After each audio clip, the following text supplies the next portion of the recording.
5:55. Nagising kami ng 4. Bumangon na si Hailey nun. Pero, pagbaba namin, humingi siya ng dede. And now, she's sleeping again. So, naligo na rin ako. Mag-aayos na ako. Pero mamaya na ako magbibihis kasi papaliguan ko pa siya. Oh, good morning. Puro laway. Puro laway yung pisngi ni Hailey. Inuwal yung cheese. Cheese! Cheese! And we're done. Ayun. Gusto ni Hailey mag-walk. Puyat ako, so si tata niya ang kasama. Kung saan na niya hinila yung tita niya. So, ito yung na-rent namin na car. 7-seater, supposedly. But, punong-puno ng gamit yung likod. So, mag-going na kami on the way to Niagara, pero magla-lunch lang kami, brunch, sa Corner Kitchen. So, ayan na si Hailey. And what a road trip compartment looks like.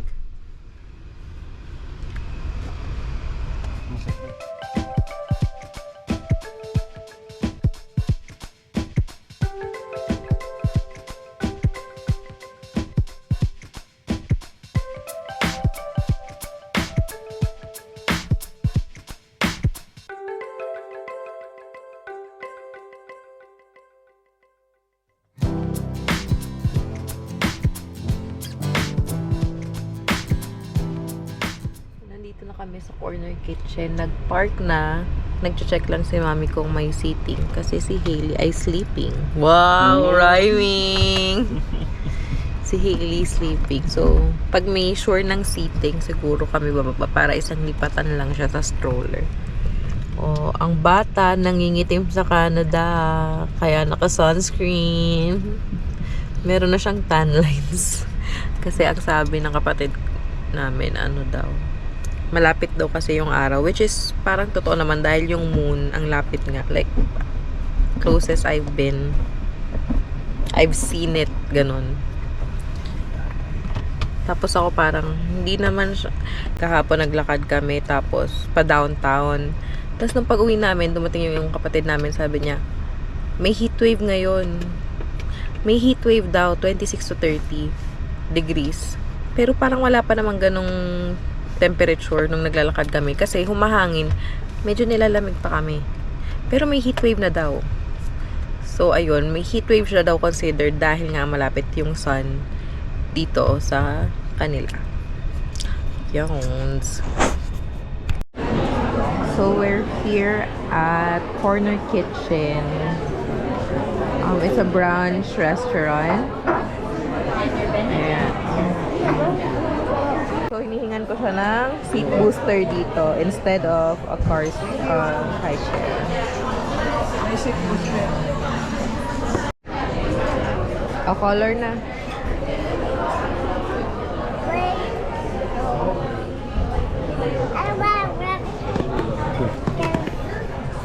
Asan?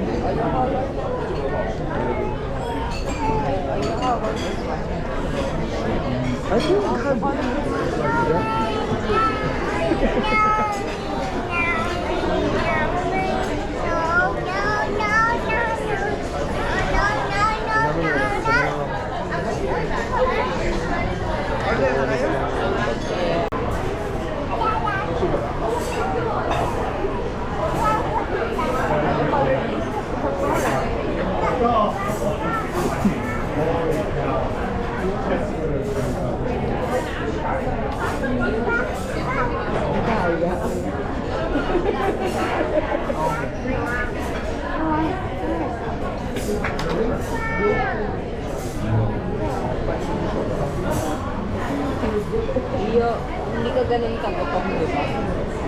Spaghetti daw ito. Gusto mo yung serving sa bata ka na lang? Oo nga, pwede naman. But may grilled cheese doon. Chicken and cheese quesadilla. Iyo pa rin sa Ayaw ka rin ako.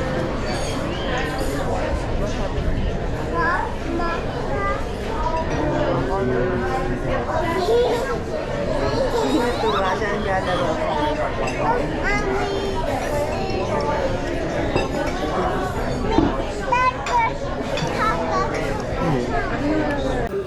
Chicken and waffles. Banana choco. Banana and chocolate. Pwede siya. Oh! Yun na. Masarap. Marinara. One grade lang. Ito yung akin. Isa ko. Tatlo. Hindi na ako. Sarap yung cream eh. Fries? You want fries? Ayaw that. Ayaw that. Which one? Chicken? Hindi. Bigyan mo siya ng may ketchup. Oo. Ano yun?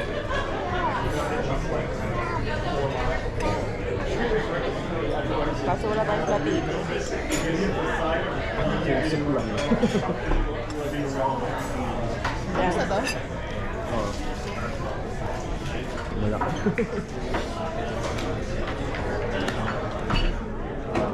Sit down. Hailey, sit down.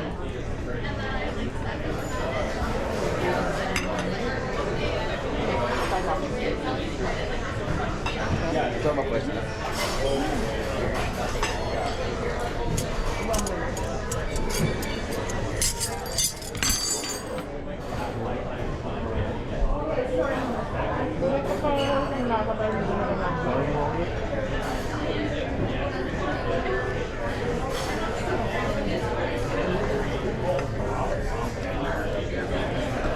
Ano ka pa rin? Siguro sa rito?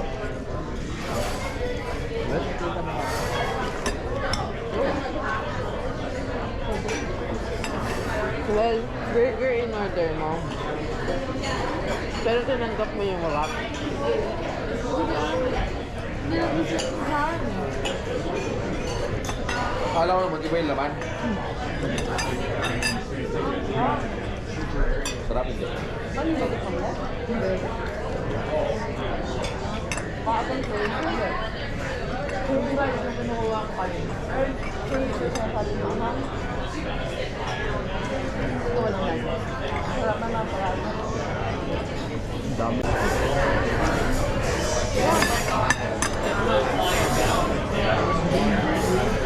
Platino.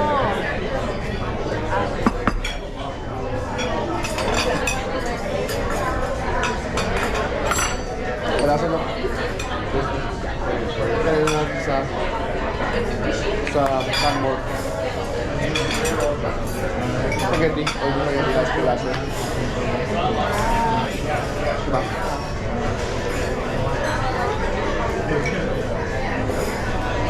One more? Okay daw ba? Hey, oh.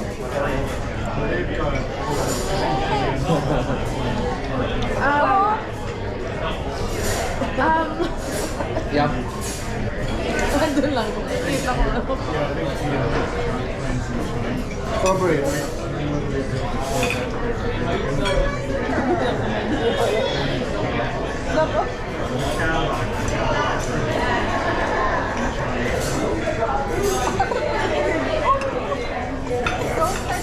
Gusto niya yung strawberry ah.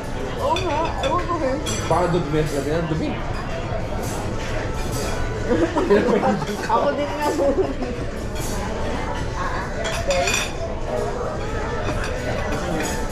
Hero at something na lang. Parang ako ba ito mga kaya? Nagdudumi na po. Kumakain. Blueberry.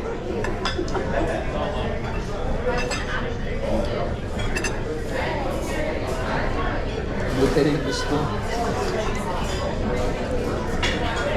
No? Okay, tumataba na ako. Tatlong waffles.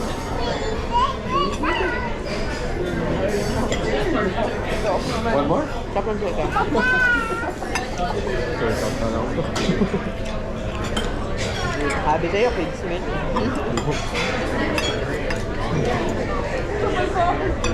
Well,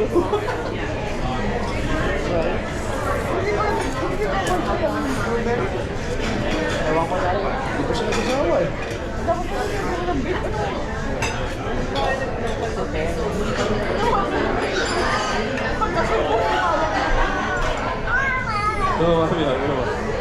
Okay, so Oo, eh.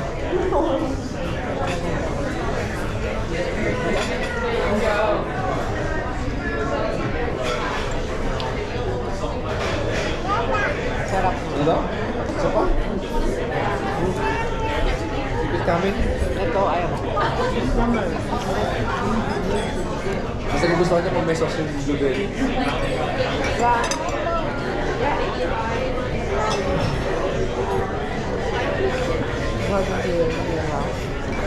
Ayaw niya nga pang malagtag.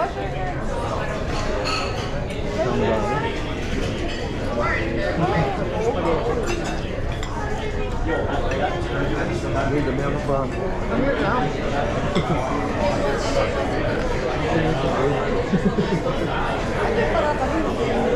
Sa akin. Okay, so we're done eating. And we have takeaways. Ito, ang dugyot with the blueberries and the berries and a lot of ketchup. Do you want to drink water? Oh, here. Okay, let's drink your water. Ayaw. Bagong phrase ni Hailey is ayaw that. Naging konyo na nga siya. She's sleepy. Okay, so we're done. And we're on our way to Niagara.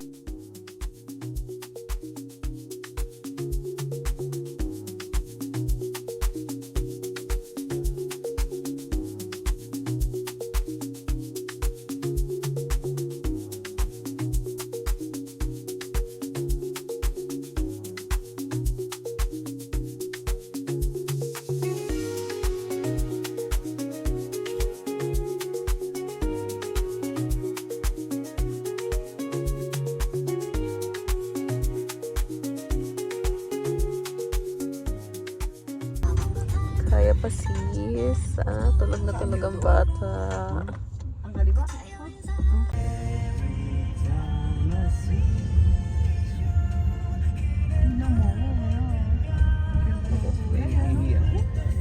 Kulay bluish. Yeah, so dito kami sa Niagara. Kaka-park lang namin and nandun na sa tapat yung falls. Ito sa hili kakagising lang. Medyo maambon. So, pero may araw. Kaya nag-carrier na lang ako. Tapos, ayan siya. Ha? Covered na covered. Ayan. Ayan si Helio. Say hi. Bird? Bird. So, andun na yung falls. So, andun yung falls. Ayun na yung mist. I'm not sure if kita, but andun siya. And so, daming birds. See, this is the parking spot. Ayan, Ang agenda namin ay my mom wants to do a boat cruise and or a tour behind the falls. So, yun yung nasa likod kami nung falls. You know, self-explanatory. So, ayun. Ayan. We're walking out the parking now. I'm on a carrier. So, para akong nag-train ng weights. Hi, Hailey! So, ayun yung falls. It's not roses. Ito siya. Roses nga yan!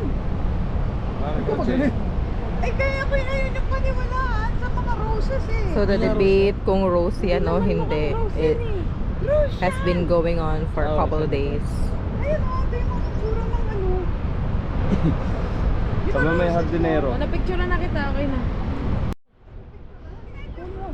Picture daw. Saan ka pipicturean? Dito! Dito ka mapangit. Tow away zone. O, bakit tow away na nga? Ayaw mo dun sa likod, ma'am. Para yung background, no? Falls in line.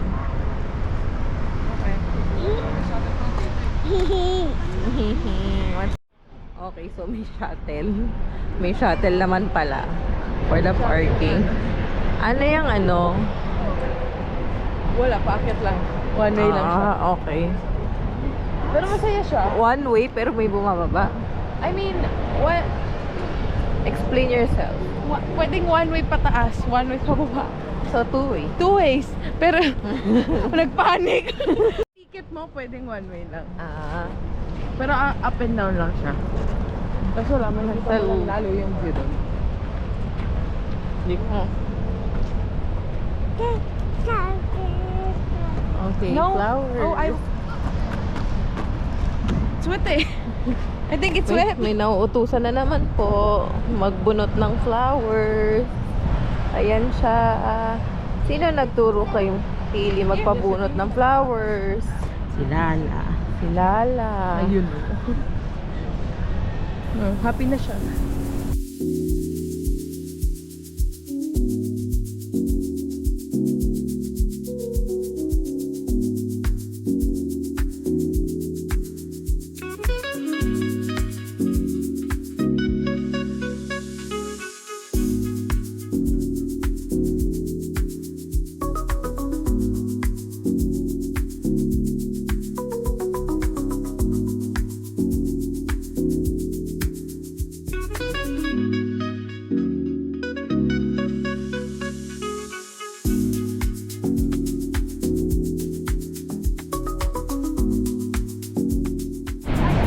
This is the falls, Niagara Falls.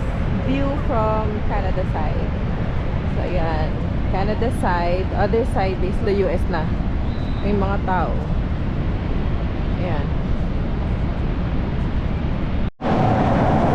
So, funny thing. Hindi ko napansin nag-leak yung wiwi. So, ayan. Winash namin pero basa. And now, we're boarding the Niagara City Cruises. So we're gonna get close to the falls. Boarding.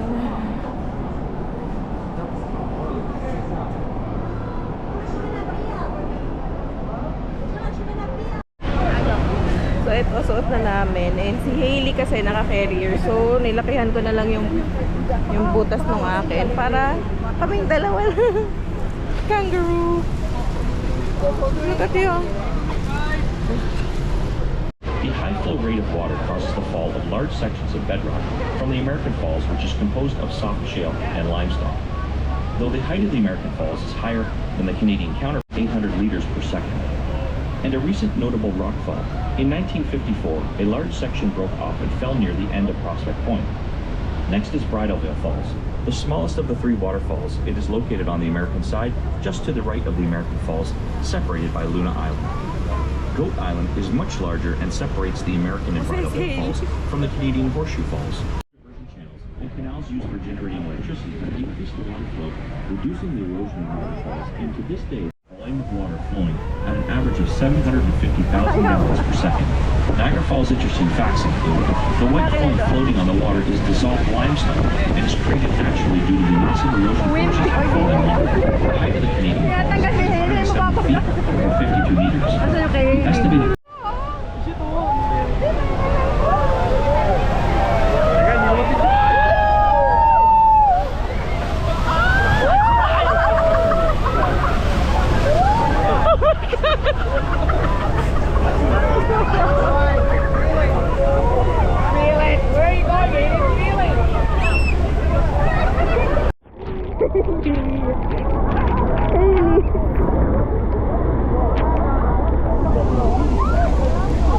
Basa na yung pantalon ko.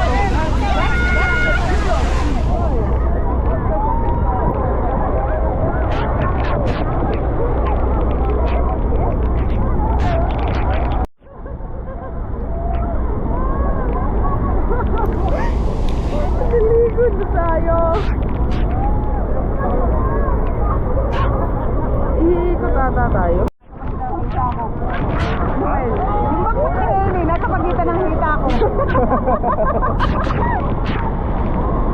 Nagbibigyan tayo dyan, no?